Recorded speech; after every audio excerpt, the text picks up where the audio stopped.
આ તો લીધી નવી ગાડી. તો નમસ્કાર પ્રણામ મારા બધા હા જેવા મિત્રોને. તો આજે અમે બધા જવાના હતા ગાડી લેવા, એટલે બધા આવી જશે અને ગાડી બેસી નીકળી જાય રાજકોટ બાજુ. તો આ મિત્રો તમને ખબર ના હોય તો હું તમને કહી દઉં, આપણે લેવાના છે બોલેરો ગાડી.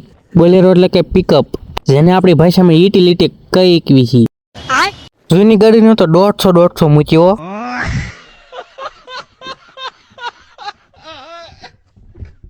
રાજકોટ આવીને તો બધા નવરા હાવ બેઠા હતા. પેલા મેં કાકડી જડે કાકડી ઉપાડી બધાએ. અને ઘડી મેં પૂછી જાય મહિન્દ્રાના શોરૂમે. તો આ છે શોરૂમ અને અહીંયા પડી છે ગાડી. અંદર આવીને બેઠા કા તો આપણને આઈસ્ક્રીમ આપી દીધું. પછી આવી જાય સૌરાજના શોરૂમે. અહીંયા આવીને જોયું તો કેટલા બધા ટ્રેક્ટર પીડ્યા હતા. એકાદું લેવું હોય તો લઈ જઈજો. એટલી જ વારમાં ગાડીને હાર પહેરાવી દીધો, કોંગ્રેચ્યુલેશન કહી દીધો અને હું બેસી ગયો ડ્રાઇવિંગ સીટ ઉપર. હવે ગાડીને ઉડાડવી છે હો. આ ગાડી ઉડી હોય તો ઉડશે, બાકી હાલ છે. પણ તમે ફોલો અને સબસ્ક્રાઇબ કરી દીજો ફટાફટ.